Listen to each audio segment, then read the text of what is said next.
Peace, y'all. Peace, y'all. Peace, y'all. Welcome to the program. It's the Tuesday edition of Burn It Down with Kim Brown. We try to come to y'all twice a week, though.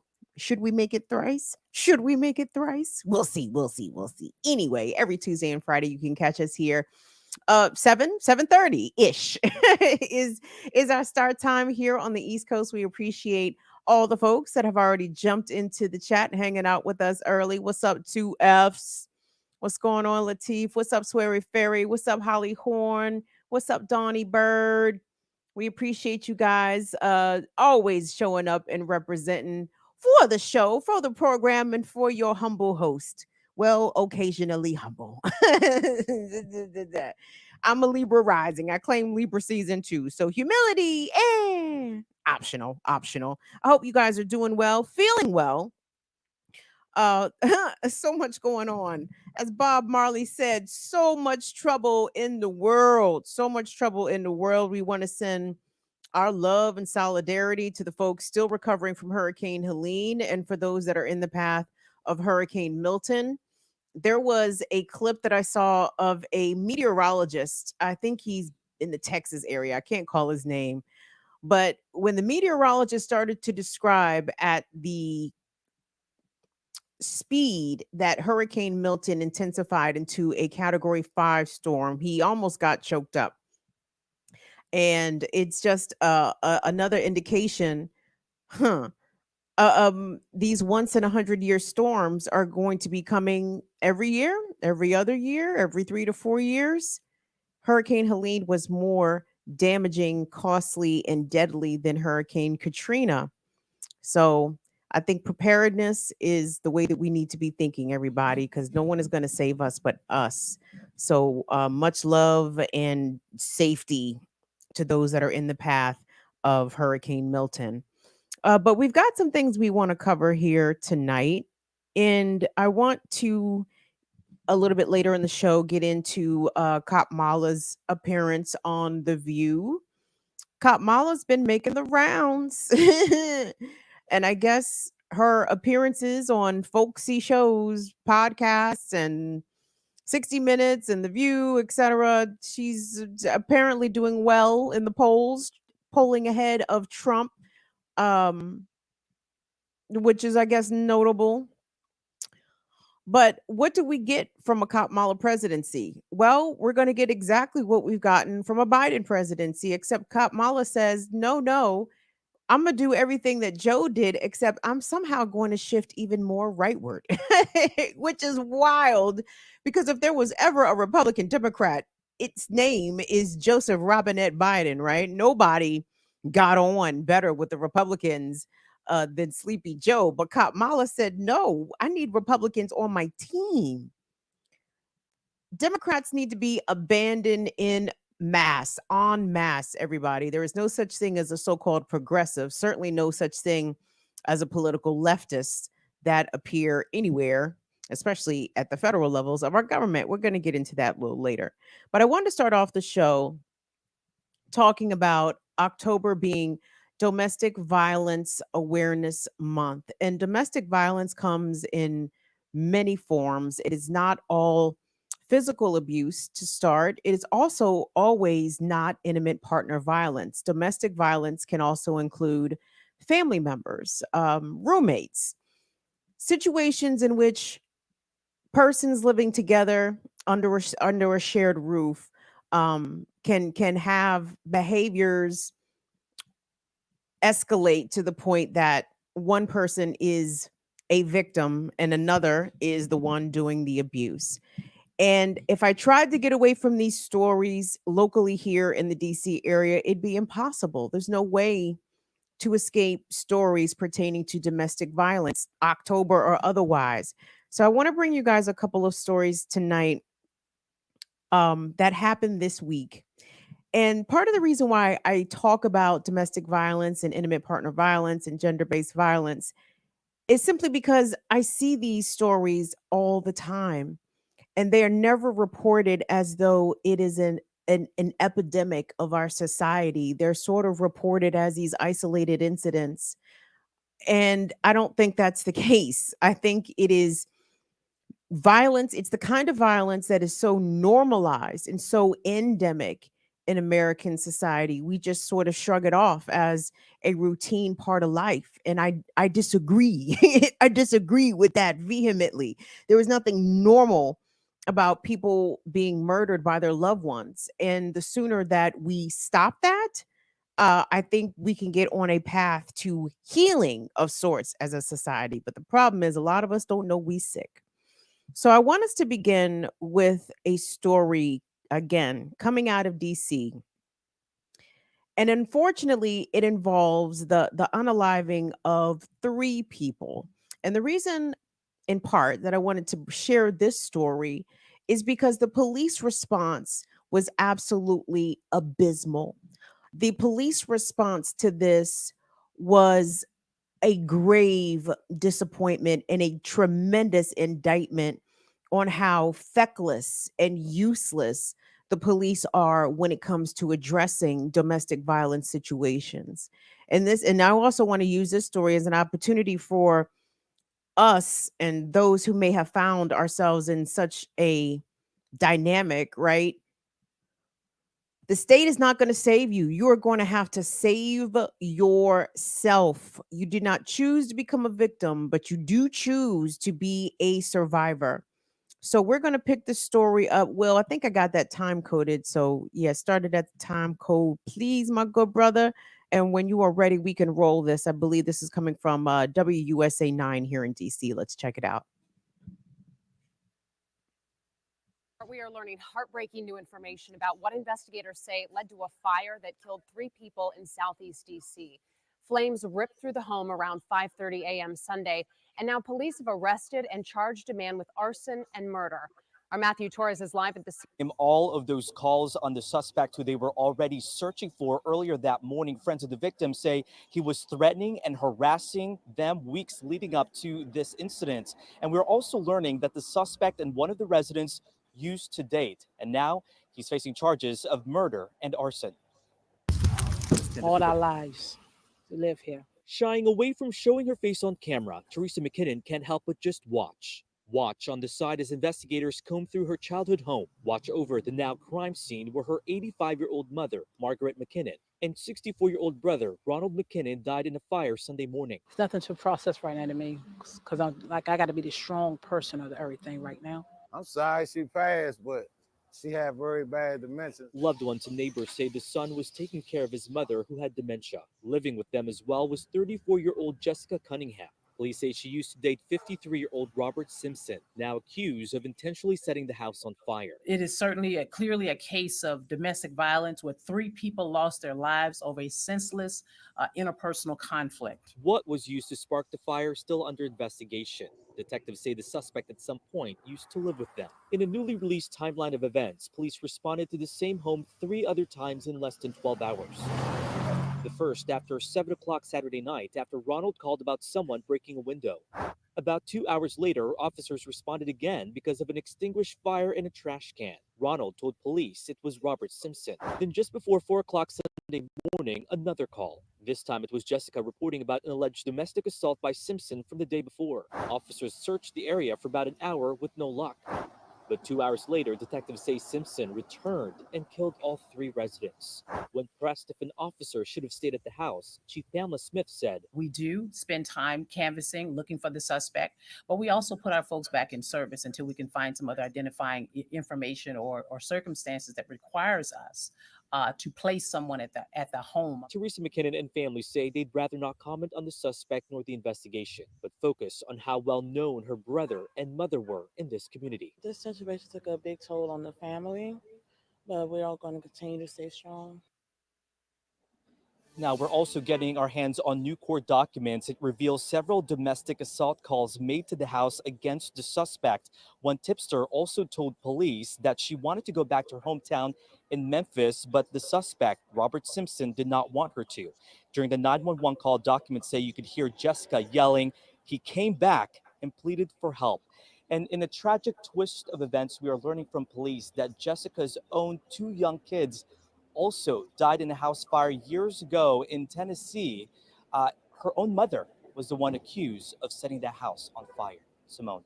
The layers of tragedy in this story, it's really chilling. And especially, we know that October is Domestic Violence Awareness Month. And so we know that next will be the questions of what could have been done differently to keep these people safe. Matthew, thank you. All right. So I want you to focus there on some of the facts that happened that night that Robert Simpson is alleged to have set the house on fire on 23rd Street in Southeast that killed three people. Three people. Not a shot was fired from a gun, by the way. This was not a gun violence triple homicide, though it is a triple homicide. And I'm kind of curious why the news isn't framing it that way, because let three people have been shot and killed, they would have absolutely framed it that way. But for the Metropolitan Police Chief there, the chief of police for DC, that black woman, Pam, to sit there and say with a straight face that our officers were called to the scene, they searched for an hour, but we can't be posting officers up outside of the home because they have to return to service. They have to service other calls. I would be willing to bet real money that there was not another triple homicide in that district, in that particular section of the city for the rest of the night. Where other calls were more important than the one that could have saved the lives of three people when police had already been to the location 3 times within 10 hours. The first time, the suspect was alleged to have broken a window at the home. The second time, he set fire to a trash can. The third time, one of the victims, Miss Cunningham, Jessica Cunningham, called the police back to report about the assault. The problem is this: the police don't take domestic violence seriously.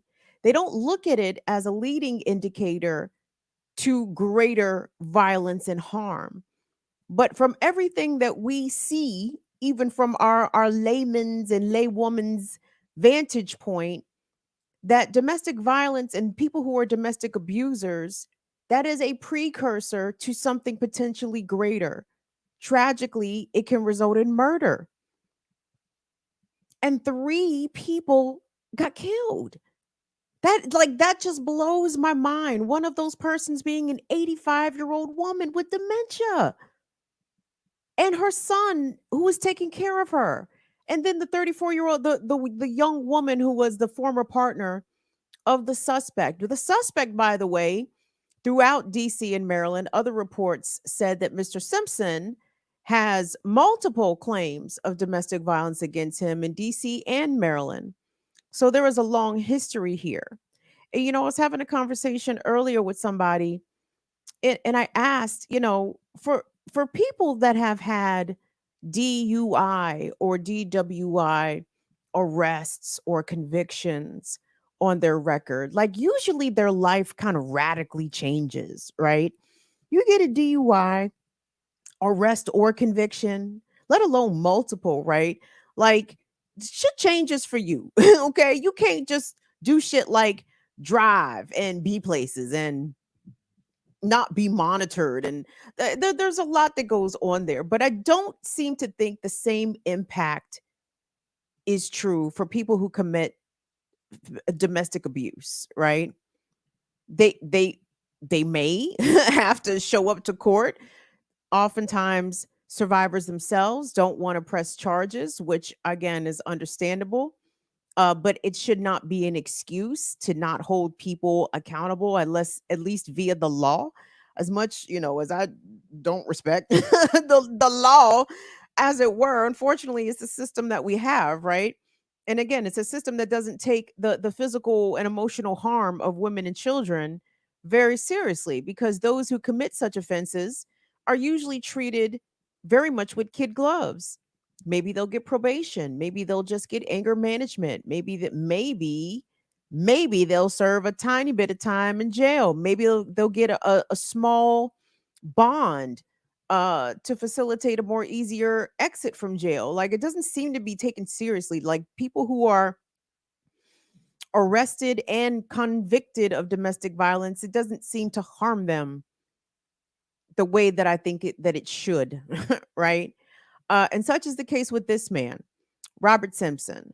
So at Big, I think he was 53. I think I've heard conflicting reports about his age, but he's in his 50s, 53 or 56. I think I've heard both. But either way, big fucking years old and way old enough to absolutely know better.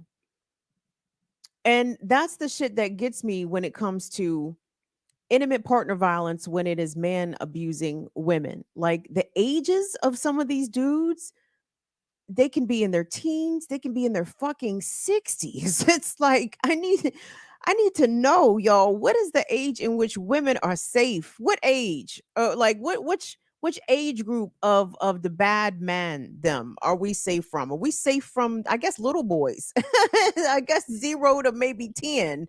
Woo, we might be safe, but 11 and older, shit. Shit. Woo. You better be teaching your daughters how to fight, stab, do all the things. I was just very heartbroken to know that the police did not take seriously enough this man's threats, his increasingly aggressive behavior, even throughout that night. Should police have left a car on the block or in front of the house for the duration of the night? Without question. And I know, and I say this standing 100% on business, Metropolitan Police Department has some responsibility and some accountability for these 3 people being unalived. They knew they were dealing with a dangerous person. If they didn't know it, then they should have fucking known it. October is Domestic Violence Awareness Month. Are police officers fully apprised and aware about the harm that domestic abusers are capable of? It doesn't seem as though they are, because if they were, they would take the shit way more fucking seriously. If a person, regardless of gender, right, makes threats against others' lives, those are credible fucking threats, okay? I don't care how mad, how drunk, how belligerent, how high. If somebody tells you I'm gonna fucking kill you, you better take them seriously, okay? You better take them at their word. And I can only imagine the frustration, the anger, the horror, the fear that all 3 of those folks, well, maybe not the elder, they said she was suffering from dementia, but her caretaker and the 34-year-old woman, Jessica. I can only imagine the fear and just disbelief. The fact that they called police 3 times to their house. Police showed up all 3 times, and yet this man was able to come back and burn the house down. There is blood on the hands of DC's police department when it comes to this. And the chief of police should absolutely be ashamed in her response, in the conduct of her officers, and in the very cavalier way she dismissed it. Well, we can't have officers sitting out front of people's houses. They have to be returned to service. To do what exactly? I thought they were there to protect public safety. I thought the whole point of the fucking cops is to save people's lives. These police didn't even recognize the danger. I guess if they were looking for a fucking 21-year-old known to carry a gun, then we're dealing with a dangerous person.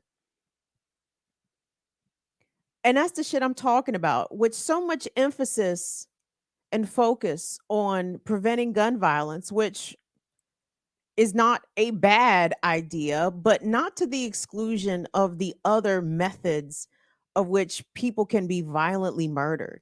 And people setting fires, that's not uncommon, unfortunately, I guess anywhere, but definitely in DMV. Oh, there have been recent stories of disgruntled, usually dudes, I can't lie, usually dudes, disgruntled dudes, neighbors, former partners, trying to set fire to people's houses. So let us not pretend as though that's not a fucking thing. And again, let's not dismiss fire buggery, right? The motherfuckers who are pyromaniacs or set fires Even, oh, it was just a little fire. The trash. I don't think the person setting the fire intended it to be a little fire. It was a little fire because somebody seen it and put the shit out. Like those kinds of behaviors. If police study criminology, if they study criminal psychology in anything, in any part of their cadet training, academy training, or extra fucking training that they get paid on the job, if they study the escalation in behavior, then they know that setting fires, causing harm to animals, like all these shits are indicators that this individual is capable of doing way worse. And these motherfuckers act like they don't fucking know shit. Maybe they don't know shit. maybe I should take them at their fucking word that they don't know and recognize true criminal behavior if it's not in its 20s, dreadlocked and carrying a gun, right? That's the only fucking quote unquote profile of crime that they goddamn recognize. But the serial domestic abuser who has made threats and continues to aggress and initiate fear and panic and terror. Oh, well, we can't find him, so call us back if he come back. Well, they couldn't call back for the fourth time. Unfortunately, they were not able to make that fourth 911 call. So I want, again, us to send our heartfelt, deep sympathies and condolences to the family of those 3 people lost in that fire. But in addition to whatever justice or any sort of resolve that the criminal prosecution of Robert Simpson might bring the family, I hope they do consider some sort of civil action against Metropolitan Police. You had the fucking killer, had him. Well, let me rephrase, didn't have him. He was not present every time that he showed up, but they knew who he was. They knew who they were looking for, and they literally had the opportunity to remain in front of the house for another 2 hours, right? They could have stayed there until the shift was over, 6 a.m., 7 a.m., 8 a.m., whatever time the police shift ended. They easily could have sat a car there in front of the home until daybreak.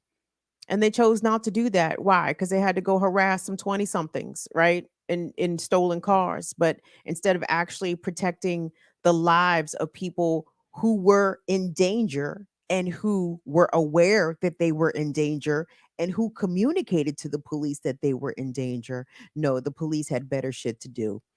And they failed to save the lives of these 3 folks. So Metropolitan Police and the DC Police Chief Pam, y'all got blood on y'all hands. Period. That's it. That's it for that. Hold on, but we not finished. Do me a favor, guys. Like and share over here. I'm very grumpy. I'm sorry. Instantly got grumpy. Thank. Thank you to all the folks that have showed up with us tonight. Shout out to Anna Hart. Mama Lorraine's not feeling good. Well, we want to send Mama Lo some love. Mama Lo, hope you feel better. Hope you got some goodies to make you feel better and get some good rest and drink some good tea. And pet the puppy, pet the dog. Petting the dog always makes me feel better. I hope you feel better, Mama Lorraine. Thank you, Anna, for letting us know. Who else we got up in here? But hold on, I have another story. So that's the first story. That's the first domestic violence story that happened in the DC area that I wanted to bring you guys. But the next one is a family story. And this is something that I think we need to have more conversations about the ways that domestic violence incidents manifest in families.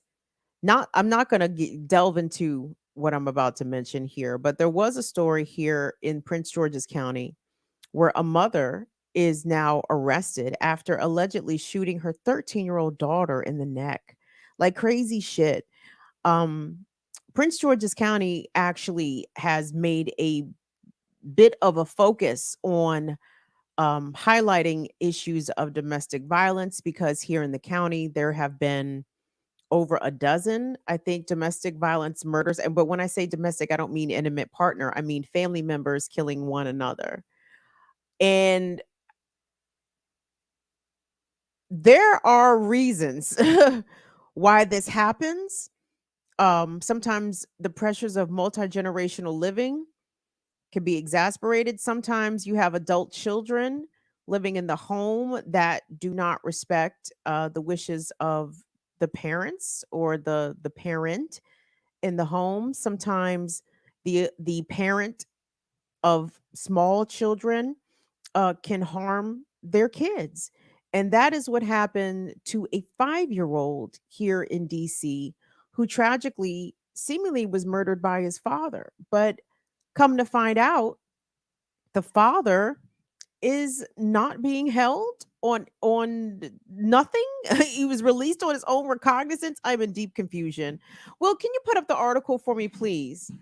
Because this story, again, coming out of DC, let me pull up the article on my end because the more details that come out, and this has only recently happened, the more I'm like, what the fuck? Like, I'm starting to get on my, if the shit don't sound right, then there's something is not correct here. So let me hit y'all with the deets in the headline here. It says detectives found unsanitary conditions, garbage in every room.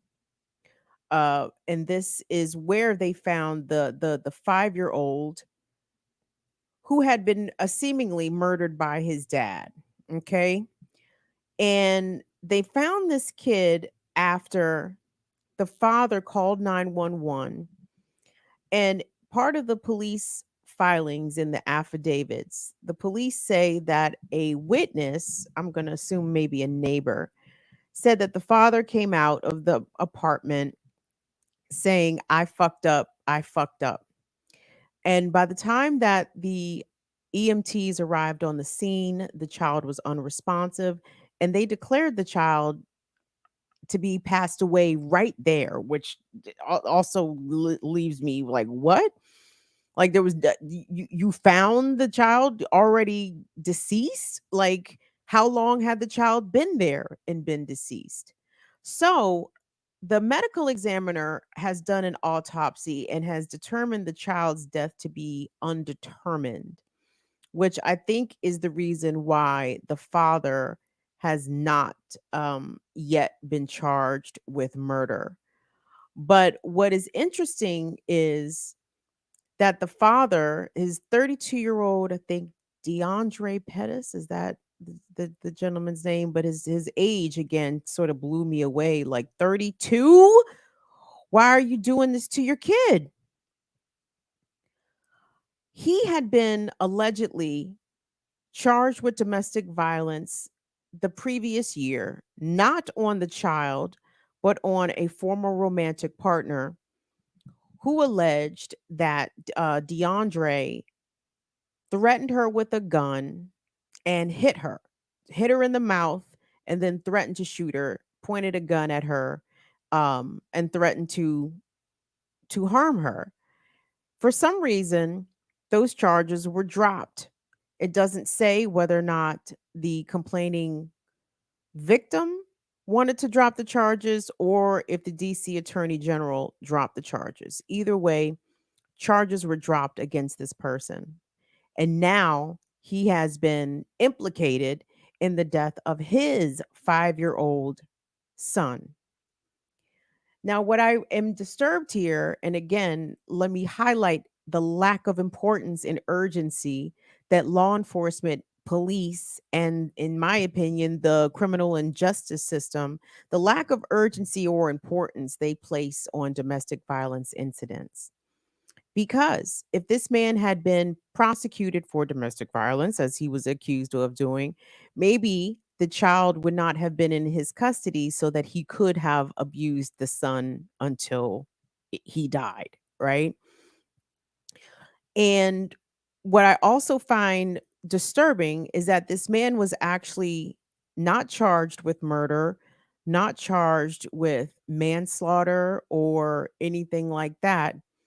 Um, in fact, obtained a lesser charge and was released on his own recognizance. A judge did not even issue a bond for this person, which I find galling. Okay. Like again, I kind of I recognize my own contradictions here, right? I don't think we should be doing jails and police. But while we doing jails and police, oh, well then fucking do the shit correct. Don't just let us not be letting alleged child murderers walk free. Like what I to and to do what? To harm others. So this person was released on their own recognizant. The only instruction they were given was that they were not allowed to even have contact with their own children. By the way, the 5-year-old had two younger siblings that were all living in the home. As you see in the article, more details about the conditions of the home were released. There was garbage strewn in every room, according to detectives. Filth in the kitchen area did not seem like a healthy, clean place, at least according to police.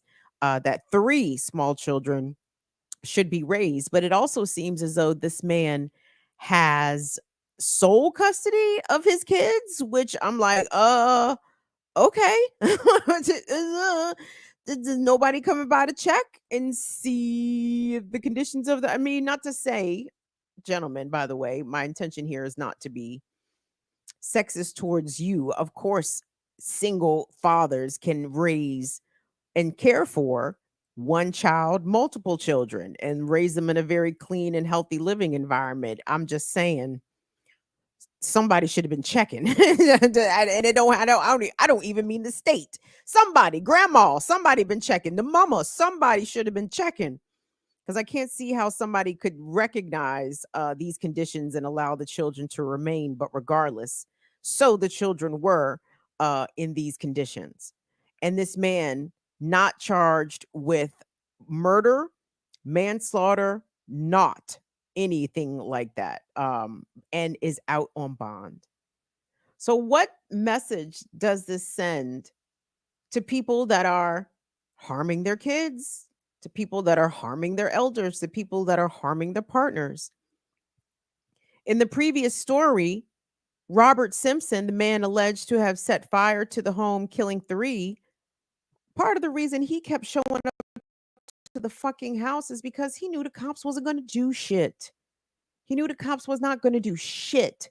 So he knew that he could still show up and fuck with these people, fuck with that girl, terrorize her, because he knew the cops wasn't going to do shit. And guess what? The cops didn't do shit. Also in this WUSA 9 article, as it pertains to the slain 5-year-old, according to affidavits, interviews with detectives, with witnesses slash neighbors, say that neighbors had witnessed the father hitting, punching the 5-year-old in a way that one witness said was way too hard for a 5-year-old to be punched. I guess you shouldn't be punching 5-year-olds at all, but you know, the way that unfortunately some of our men are socialized, part of the bonding experience or the building of camaraderie involves, you know, physical violence. We got to punch each other and wrestle and all kinds of shit. That's how men form bonds, I guess. I don't know, shit's weird, but okay. But the father would be seen punching the 5-year-old, and the child, upon the discovery of them, was found with contusions on their temple and on the back of their head, though there were no apparent fractures to the skull. I am in real awe and disbelief that this person has been released from jail and was not immediately charged with anything additional, because the boy is dead. Somebody killed the boy. And by the way, the father already documented to have lied about what happened to the kid. He told the EMTs that the boy ran into the wall, hit his head, and fell down, and was dead. What? No, absolutely not. But it goes to show you that in America, the lives of children are not valued, the lives of women and those that are victims and survivors of domestic violence are not valued and not protected by the state in any way. So, in addition to calling out abusers and all that entails, I hate to even get, you can take that down, Will. I hate to even hop on some sort of personal responsibility fucking bullshit because I just don't like how it sounds. Right? Well, you know, you got to, the person can harm you, but if you stand for it, then it's kind of on you. Not, it's not that. That's not what I'm saying at all. But I think that at least in the case of gender-based violence and intimate partner violence, we have got to smarten up way quicker, way sooner. Okay. This does not apply to the case of the 5-year-old. You can take that down, Will. Thank you. This does not apply to the case of the 5-year-old. Obviously, the 5-year-old had no say in the situation. And it may or may not apply to the case of the woman who was in the romantic relationship with the man who ended up setting the fire, killing 3. But in a lot of these stories, we are seeing women in particular who are survivors in longer term relationships, a year or 2 or longer, sometimes with children, um, being put in impossible situations where sometimes they are not in a position to leave. Their abuser may have exerted some financial or economic abuse upon them to where they do not have access to their own resources or finances to facilitate a leave. There may be physical violence involved. There may be implied threats to children or to other family members. There could be stalking. There could be a lot of things going on. But I think it's important that we get the message out, especially to younger folks, about red flags and shit to be paying attention to and shit to be aware of. Because all of this notion, all of the bullshit that women and girls have been sold, especially about the importance of having a man, right? You gotta have what the fuck she knows? She ain't got no man. Or when you gonna find you a man? Like, I wish if another young woman, if they never hit them words in their life, we will have been victorious. Okay. The ways in which young girls and women have been manipulated with ideas of romantic love and being a ride or die chick, and you gonna stand by him, you know that causes women to overlook red flags when they are flapping in their face, right? Why? Because you want to be a ride or die chick, you want to stand by him. Well, he might have cussed me out in front of my friends at one time, but he was mad, girl. He was just drunk. He didn't mean that shit. Okay. Okay. I want us to look at this clip. Well, this joint has a time code on it also, heads up. Um I'm going to be featuring some more informational videos as we go along through the month of October talking about domestic violence month, because if the mandem are not going to stop killing us, okay? If they're not gonna stop abusing us, if they're not gonna stop killing us, well, number one, we're gonna have to shoot back, first of all. But second of all, you gotta peep game, beloveds. You're gonna have to recognize shit when it rears its ugly head the first time and the second time. Because guess what? When you first meet and link up and start dating your potential partner, y'all don't live together, okay? You not financially dependent upon this person. You just met them and y'all are just in the entry phases of your relationship. All the more reason not to hastily move in with any fucking body. Okay, like, let's be clear. And to be clear, we coming up on cuffing season. which some have also dubbed hobosexual season. If you don't know what hobosexual is, it's when somebody is interested in a relationship with you and accelerating the relationship with you to the point that they get to move in because they need somewhere to stay. Okay, because they ain't got their own place. They mama won't let them back into the basement. They hobosexuals. They're giving up the ass so they have somewhere to stay. And I guess that's applied to all genders in all gender expression. But it has a certain connotation for certain folks, and they know who they are. So anyway, but I want us to peep, and this is not a comprehensive list. This is just a quick 10 hitter of red flags to potentially look out and be aware of a someone that might be trying to encroach upon your space, become an abuser of you. And again, all abuse is not physical. So anyway, let's take a look at this. It's pretty quick. Go ahead, Will. Number 1, controlling behavior. In many abusive relationships, the abuser will want to control every aspect of their victim's life. They might want to know who their victim is talking to, who they are planning to meet up with, or where they are going. This can even flow into them controlling what their victim wears, how their makeup looks, or how they carry themselves. Number 2, humiliates you.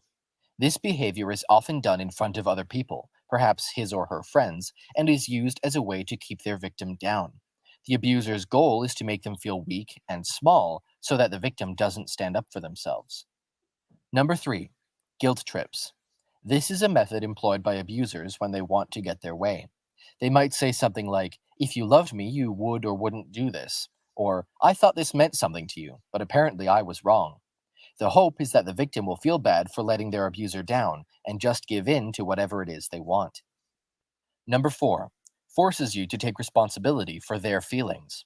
The abuser will use this tactic as a form of manipulation. They may say, "You make me angry," or "You've done this, you've done that," as a way to make their victim feel responsible for anything bad. This is meant to push that victim to work on making the abuser happy at all times. The abuser wants to keep their victim in line, and making them feel like it's all their fault helps the abuser control their victim's actions. Number 5, ultimatums. With ultimatums, the abuser is trying to get what they want by force without laying hands on their victim. With an ultimatum, the abuser might hold something over their victim's head, perhaps a child or even their home, in an attempt to gain absolute control over the situation. The abuser might say something like, "If you go out with your friends, I'll take away your credit cards," or "If you leave me, I'll kill myself." Number 6, physical violence. If the abuser can't get their way with words, they can and will resort to violence. This can start off as small things like holding their victim's arms during an argument and lead up to completely beating their victim or even killing them. Hitting, choking, tripping, pushing, or throwing things are all forms of physical violence in a relationship. Number 7, a bad temper. The abuser might have a short fuse or just blow up over something that doesn't look like a big deal to anyone else. This isn't just a symptom of having anger issues, it is also yet another form of manipulation. The goal of this is to scare the victim into being subservient and obedient by doing anything they can to stop their abuser from getting angry. Number 8, forces you to do things you don't want to do. This can mean anything from making you go to the movies when you'd rather stay home to making you do something physically that you don't want to do. It is another way for the abuser to gain control over their victim. Some might even find pleasure in watching their victim feel uncomfortable. Number 9, constantly checks up on you. An abuser might employ this as a way of keeping their victim in line. They may demand that their victim text them at certain intervals while they are out, and can even request that the victim send specific pictures, like them holding up a peace sign or a selfie with the friend they said they were with. Number 10, picking a fight. An abuser might do this to test your limits. They will want to know how far they can take a fight and see what all you might be willing to apologize for. They won't take responsibility for anything and will instead make you feel as if it was all your fault. Once the fight is over, they may forgive you right away, or they may keep up a cold facade to see what you might do to win back their favor. If you feel like you might be in an abusive relationship, please seek help. If you are actively being abused, call 911 as soon as you can and report it. There are also many options based on where you live as well. There are some links in the description for this video. That's good, Will. So, And you can, and if you want to, you can drop that link to that video into the chat. That's from the channel Psych to Go. There are lots of informative nuggets like this scattered throughout social media, and I'm really glad that that information is being widely disseminated and available for folks. And I know I should actually put out resources and links to shit way more often. I figure if you can find me, you can find the number. But maybe that's presumptive, and maybe I shouldn't be like that. But how did anybody in any of those 10 red flags that ring a bell to anybody? Sound familiar to anybody? What I found interesting about that list is I'm like, okay, I've been in relationships where um most of those, I won't say most, but a good number of those things have been deployed, even absent any physical violence, right? Like all of those behaviors are emotionally manipulative, they are abusive behaviors. And all of those things, or some or few of those things on that list, can be employed in a relationship, and a person never have ever have hit you. You know what I'm saying? And that's the thing that I think there's a a chasm in understanding exactly what is abuse.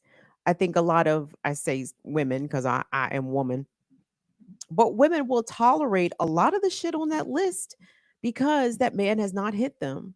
Well, he's never hit me. I mean, he's punched holes in the wall. How many your girlfriends or friends or relative woman relatives, you know what I'm saying? Oh, he ain't never hit me, but they got fucking 10 holes in the wall. The fuck?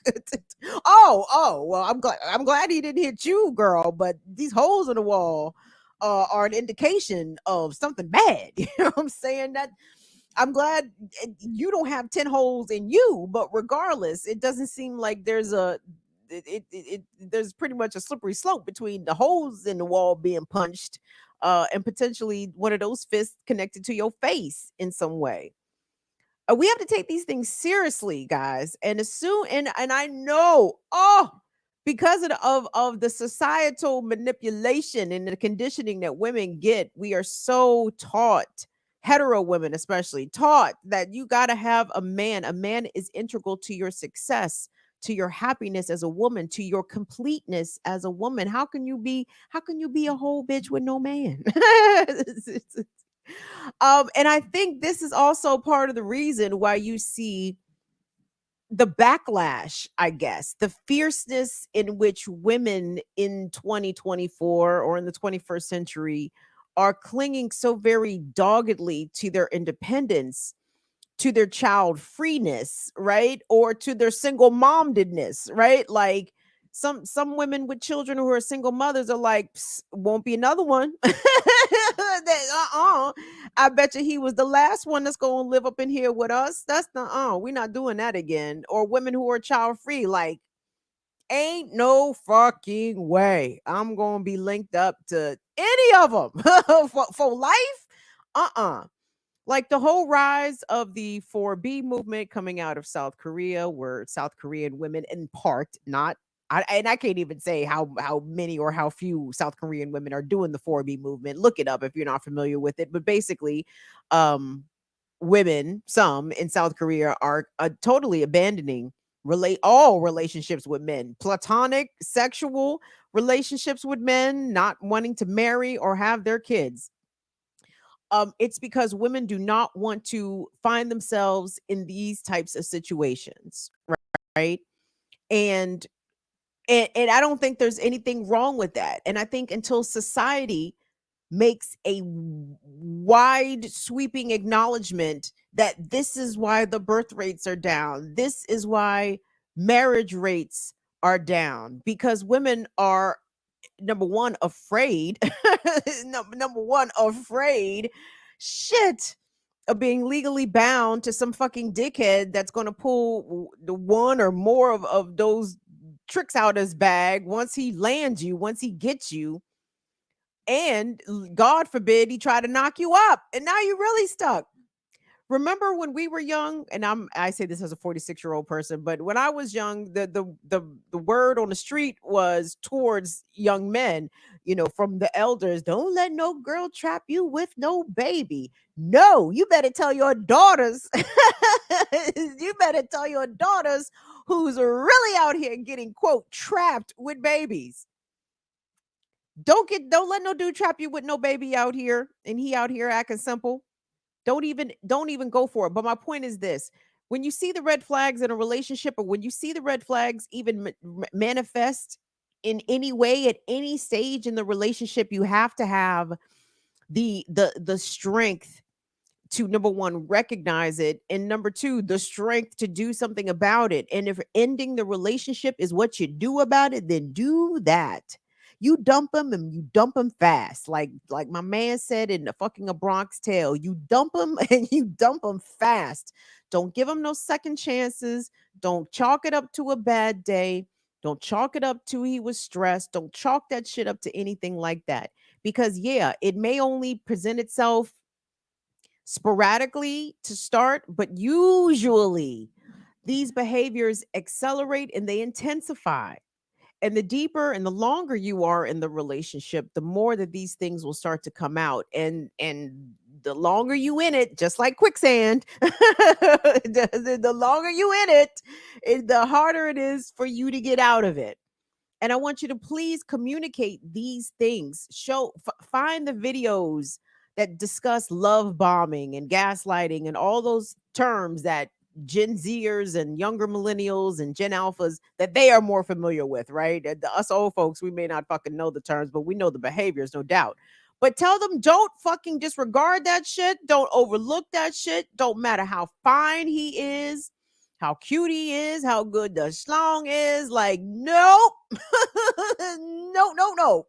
There is plenty of penises in the sea, beloveds. Okay. Don't hook up or stay stuck to one, especially if it starts to mistreat you, treat you bad, manipulate you in any way, abuse you in any way. You got to say goodbye. Let me take a break here before I get into my finale story. I want to thank y'all. Don Hammond, you in here? What's up, nephew? Thank you so much for coming through. Shout out to the illustrious mods. Hello, Courtney. What's up, Chuck Diesel? Peace to the good brother Latif. What's up, Afraid Not? Anna Hart. Learn Life. Shout out to Mama Lo. We love you, Mama Lo. Hope you feeling better. Where is my DD at? My Northern Witch. Where's Rosalba? My Twitch thugs. my youngins that go hard for me over on Twitch. BIDWKB. Say that. Hey, DJ Vesper X in the building. Go follow him at DJ Vesper X on all the places, Instagram, all the places. Thank you. Oh, thank you so much. Latif posted the resources for the National Domestic Violence hotlines and helplines. I appreciate that, Latif. Thank you. And to just let me say it, it should go without saying, but I know it doesn't. Gentlemen, if you think or if you know a man that himself is being abused, encourage him to those resources, the domestic violence assistance resources. Like, those things are for men too, okay? Like, y'all need help to get out of some of these situations. And I know it's hard and it can be embarrassing and maybe shameful for men to admit that they're being abused, right? Especially if it's a hetero dynamic and they're being abused by a woman.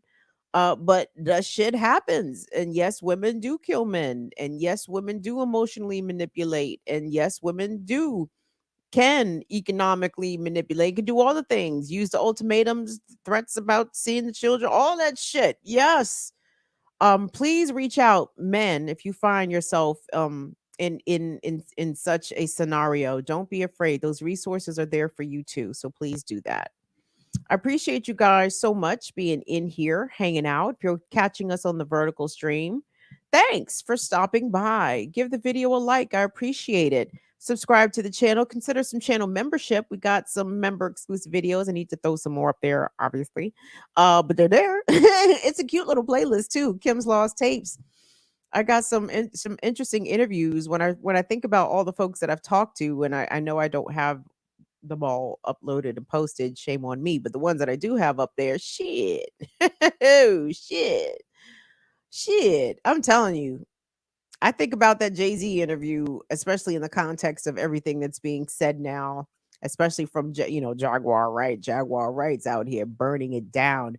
Jaguar Wright might be our patron saint. I don't know if Jaguar has any cash platforms open. I would like to send her a little something because for the simple fact that she is adhering to the philosophy and the mantra of this here platform. She is indeed burning it down, and god damn, I love it and respect it. Shout out to Philly. Don't fuck with them Philly girls, man. Where's Jag from? Is Infinite in here? Philly, where is Jag? Is she from North? She from out north? Mm. Mm. Mm. Somebody got it twisted. So shout out to Jaguar Wright, burning it down. I'm here for it in all the ways. Let me get into this next story because I'm so sick of these people. Are you guys ready for this funky ass election, this presidential election, where we have a tale of two clowns? We have an outward clown, Donald the Clown, and then Kamala, maybe not as obvious as a clown to some, but definitely obvious as a clown to us, and certainly to I. It's Burn It Down with Kim Brown. We do this Tuesdays, Fridays, 7 p.m. Eastern. Like, share, subscribe, follow, comment, because your girl Kamala out here making the rounds, and she was on The View. And I know The View has got viewers 55 and older on lock. And that's okay. That is fine. Whatevs. But The View is this weird daytime semi-political platform in which a bunch of goofballs sit around and say goofy things. And then they invite other goofballs on. And some of these goofballs are people of prominence, one being the current vice president, Democratic presidential nominee, Kamala Harris. And the clip we're about to play is a short one, but it is in response to Kamala being asked what is going to be the difference between the Harris-Walz administration. How is it going to differ at all from the Biden-Harris administration? And Kamala gave the answer that nothing fundamentally is going to change. Nothing is really going to be different between the Biden White House and the Harris White House, except this one thing. Will, if you could cue that up and play it, please, and thank you. Listen, I plan on having a Republican in my cabinet. You asked I got a list. Yes, right. You asked me what's the difference between Joe Biden and me. Well, that will be one of the differences. I'm going to have a Republican in my cabinet because I don't feel burdened by letting pride get in the way of a good idea. Yeah. Right. I'm sorry, I'm confused as to whose good ideas is she referring to? Is she suggesting that Republicans have good ideas? Can I be made aware? What are the good Republican ideas, everybody? I'm just go ahead, name them out in the chat. I'd like to hear them. And by the way, who are such the Republicans that could serve in a Kamala Harris cabinet? What Republicans are we talking about here? Who the fuck could she even be talking about? Liz Cheney? Oh, wait. Maybe she's going to need another defense secretary. Maybe she'd dust off Dick Cheney and put his war criminal ass in her cabinet. Exactly to which Republicans is she referring to that have good ideas and that could be potential cabinet members? This is why the Democrats are a fucking joke, everybody. The Democrats of 2024 are Republicans of 1984. There is no moderate even in these folks. It is conservative. It is center right. Any sort of fantasies you may have had about any sort of progressive agenda, advancement of voting rights, to in addition to putting forth some police reforms, whatever the fuck that means, to any substantial environmental protections, you can throw that shit down the trash chute. The Democrats of the 21st century don't stand for those things. They don't even really stand for federal access to abortion. Abortion is now a wedge issue. Abortion is now what gay marriage was 20 years ago. It's some shit to run on every 4 years because abortion is going to be constantly under attack by the right and from conservatives if we don't elect Democrats in 24, in 26, in 28. Abortion's going to be on the table. They don't give a fuck about abortion. If they did, they would have shored it up at the federal level when they had the supermajority of the White House and both chambers of Congress, but they didn't do that. So when Kamala Harris says that she's not opposed to a good idea, honey, what is the good idea coming from the GOP? Which one? What is it? The 15-week ban on abortion, the constant expansion and militarization of our armed forces, and to continue to engage in provocations with Russia and China, shit that's already happening under Joe Biden, by the way. The harsh and inhumane treatment of undocumented people coming across the southern border. Like, what are the good ideas the Republicans have that Kamala says she's going to have to appoint a Republican to her cabinet in order to implement? Why don't Democrats ever look leftward? Why don't they think that Claudia de la Cruz and Cornel West and Jill Stein and others, why don't they think that good ideas are coming from the left of them?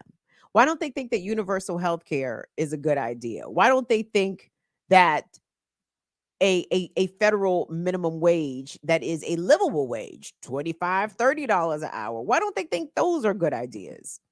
Why don't they think it's a good idea for America to close 800 military bases? Why don't they think it's a good idea to redistribute the billions of dollars spent on policing and reallocate that to housing and to making sure that houseless people don't have to live in the streets or in deplorable conditions? Like, how come they don't ever look left for the good ideas? They always look right. Because we live in a fascist country right now. Okay. It's not going to become fascist if Trump gets reelected. It's not going to become fascist if Kamala gets elected, because it's fascist right fucking now. Right now. Okay. What is going to change on the ground in Gaza? What is going to change on the ground in Lebanon? What is going to be the reassessment of foreign policy and the way that we deal as a nation? When I say we, it is fuck them niggas down there in DC, but you understand how this country deals with Iran. I don't know what a Republican is going to bring to the table full of ideas that these fucking conservative ass Democrats aren't already doing, and doing at a hyper level, right? Ever since Bill Clinton, maybe even before, but into my conscious memory, these Democrats from Clinton, Biden, Obama, Biden, Harris, they keep wanting to show that they are tougher than Republicans. They are tougher or as tough as Republicans when standing up to foreign adversaries and keeping Iran in check and standing shoulder to shoulder with Israel. They want to show that they are tougher on crime, so they build more prisons and they pass draconian crime bills and they put 3 strikes on folks whilst never doing anything or very little to improve the material conditions of those that are ensnared in the criminal justice system. Like, they never try to be better. They never try to be lefter. They always try to be righter.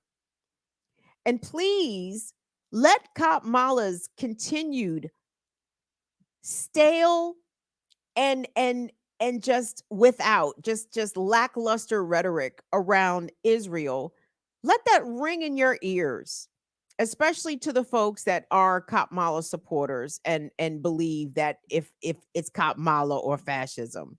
When it comes to the genocide in Israel, Kamala is not fazed. In fact, there were some reports coming out, I want to say this week, that U.S. Secretary of State Antony Blinken, part of the Biden cabinet, I'm sure he'll probably stay on as Secretary of State if Kamala gets elected. There was a report that came out, I want to say it was Reuters. Maybe we'll talk about this tomorrow on the Remix Morning Show for Women's Wednesdays on Black Liberation Media. But the report indicated that Blinken, while on a state trip to Israel, was pulled into an Israeli war council and was made fully aware, if not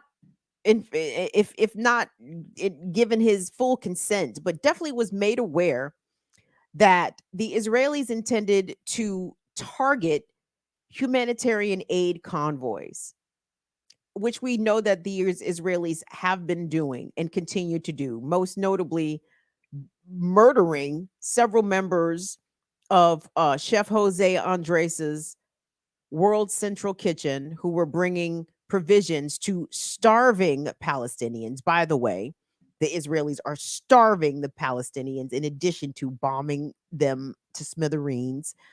But Blinken was fully aware and cool with it, apparently, according to the report. So I'm going to assume that if Antony Blinken knew it, then Kamala Harris knew it. She's the vice president, right?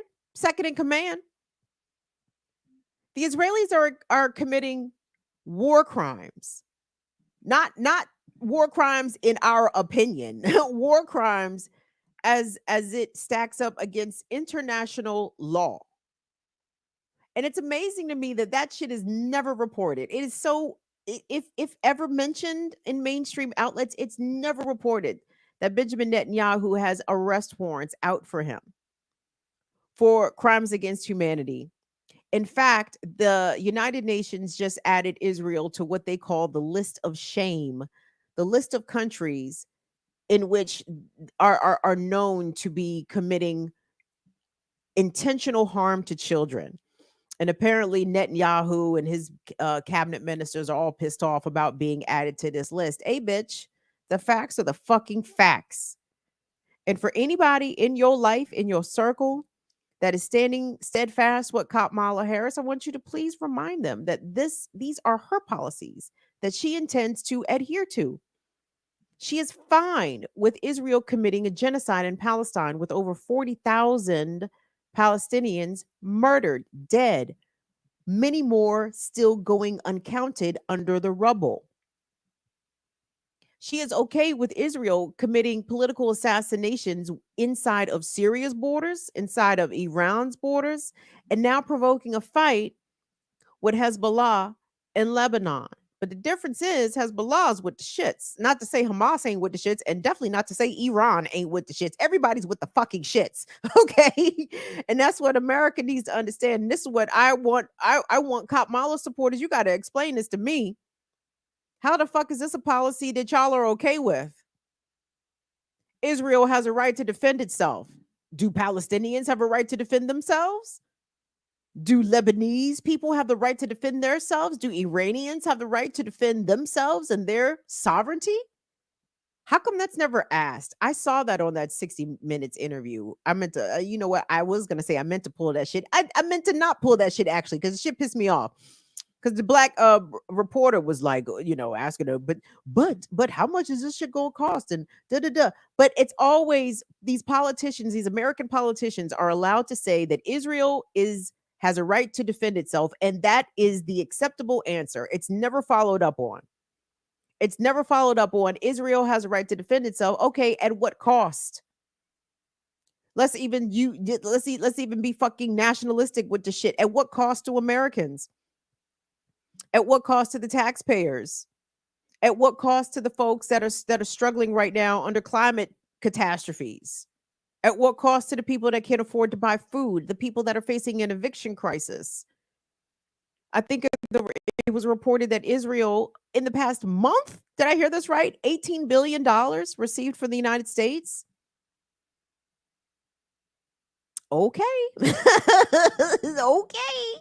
You keep sending everybody's fucking money to weaponry and propping up the states of your allies, propping up Israel, propping up Ukraine, paying the pensions of elderly Ukrainians, providing universal health care to Israelis. Meanwhile, Americans are struggling out here hand to mouth.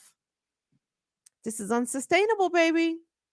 And I guess they want Kamala over top of it all when it all when it all falls down. They want Kamala right there.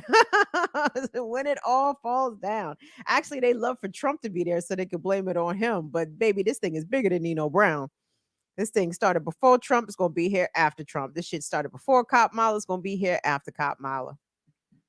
We got to get these people together. When I say these people, I mean these politicians, these elected officials. But the problem is we need more numbers, okay? And too many of our folks are captured in their minds and in their hearts. They are captured by this this mascot of the first black blood of blood, first black woman blood of blood. Niggas are so goddamn impressed with the first black blood of blood. Usually that first black blood of blood is a terrible person. Okay, usually that first black blood of blood had to do a lot of had to be down with a lot of bullshit in order to ascend to the title of the first black blood of blood. Okay, and Kamala is going to follow right in them footsteps. She is going to be a terrible person. She may actually govern decently, I suppose, whatever the fuck that means, but her willingness to be terrible to peoples around the world that happen to be overwhelmingly black and brown, that makes her a terrible person. Okay, and we are under no illusions that she is not a terrible person. And when she stands proud and tall on her record as a prosecutor, just remember she reveled in putting black people in jail. She reveled in the thought of parents in the San Francisco Bay Area being afraid of being locked up because their children were truant or delinquent from school or whatever the fuck. She's the police, which automatically makes her a terrible person by default. And she's proud of it. There is nothing progressive. There is barely anything liberal about what the Democrats are now, right? Neoliberal, right? Which is what's the difference between neoliberal and neocon? I would say not much. maybe some stylistic differences, but neolib and neocon holding hands, walking down the street together, enjoying their day.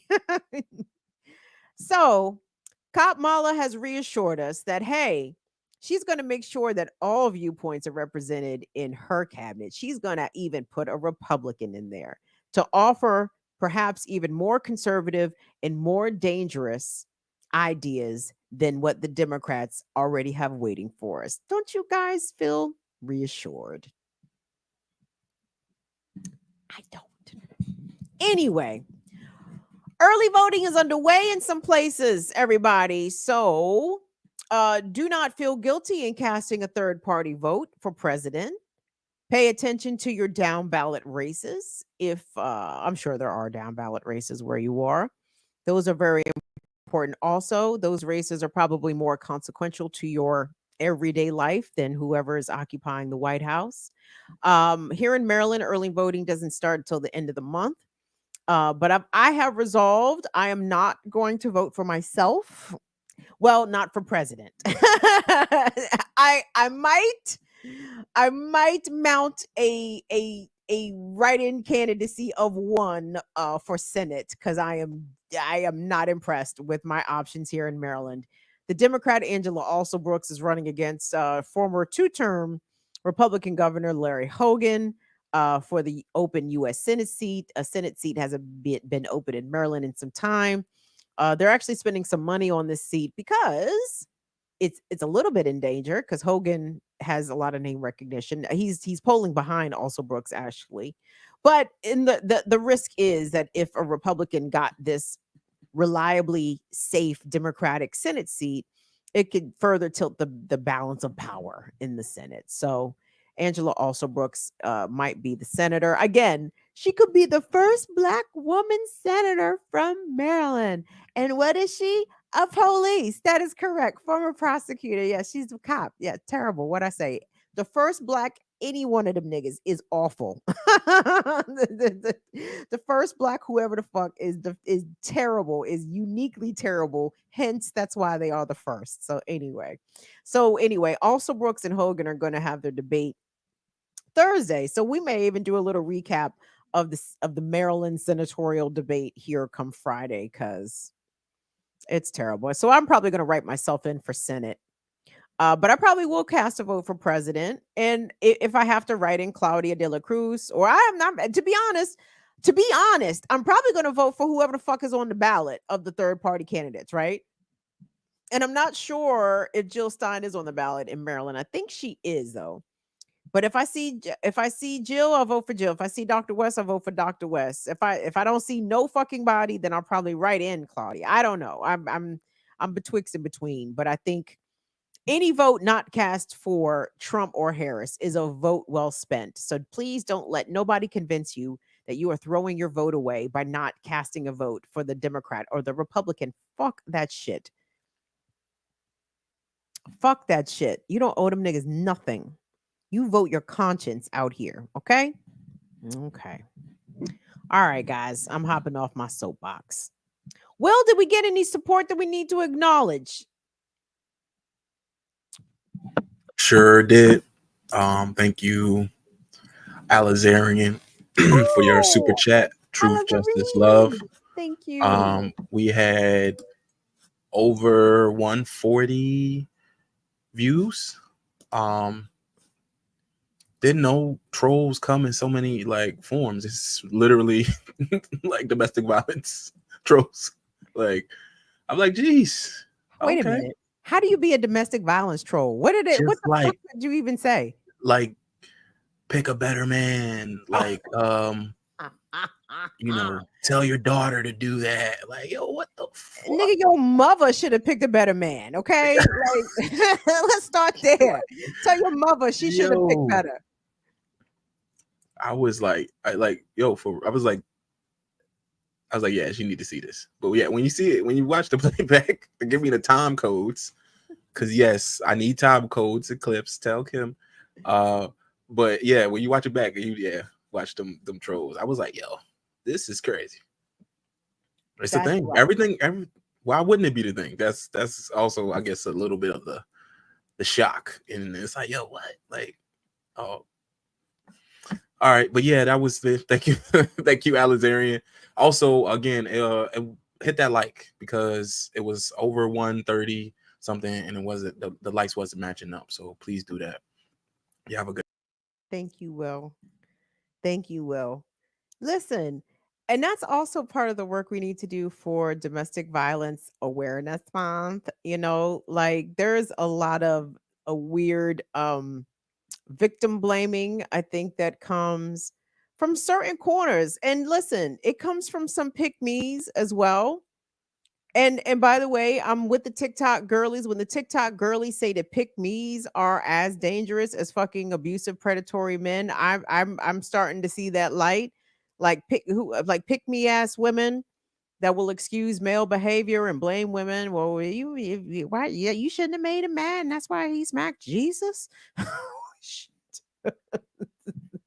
Women that center men more than men center. There's like, Jesus, I need y'all to root for the right team, for fuck's sake. But anyway, counter that shit. Counter all of that. Well, you should have picked better. Like, abusers don't come in swinging. Okay. Like the nigga did not pick his victim by fucking punching her in the face on the first date. You know what I'm saying? They show up as good men. They show up as Prince Charmings, and then it devolves, right? So all this notion that women need to pick better, we need these fucking abusive men to, number one, not be abusive, but be better.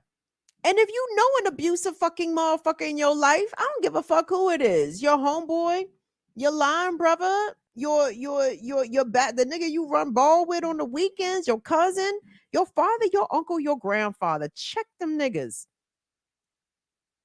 That's the problem. The reason why these abusive men have run the fuck amok is because no one checks them. And only a man can check another man. And women, if you are ready to check a man, check it with something in your hands. Okay? Because if you, that's the other thing, but that's all right. Maybe we'll talk about that next month. We'll let domestic violence awareness, we'll let that breathe for November. I mean, for October. November, let's talk about domestic violence protection month. Okay? We need to talk about the knife play, the knife fighting. Like, girls, I want us to get nice with them pokers. The pew pews, that's one thing, you know what I'm saying? But get nice with them pokers, you know what I'm saying? Make them think twice. But anyway, that's next month. You guys be safe. Please join me tomorrow morning for the Remix Morning Show, Women's Wednesdays on Black Liberation Media. Also Thursday at 11 a.m., the Ear Doctor and myself going in for another installation of Classical Breakdown. We will be discussing the great Patrice Rushen. And if you are like, who is Patrice Rushen? That's why you need to watch Classical Breakdown 11 a.m. Eastern on Thursdays with me and the Ear Doctor. I give you a hint. She is an R&B great, dare I say, a prodigy. Who is your favorite lady producer? The Missy Elliott's and the other bitches that produce records. Like Patrice Rushen was the forerunner, the predecessor for all them bitches. So that's why you need to know who Patrice Rushen is, and I will be so happy to do that with the Ear Doctor. So anyway, thank you so much to Will and Molly. Thank you so much to our fantastic mods. You guys did a great job. Thank you to Lateef, Courtney, Dawn, Anna, Abby, Tyler, Chuck Diesel. Love you guys. And we'll see y'all back here on Friday, beloveds. Thank you guys for everything. Thank you, Alizarine, for your support. Thank you. Shout out to Franny. What's up, Swear Furry? What's up, y'all? Dawn, love y'all. See y'all later. Bye-bye. Deuces, deuces, deuces.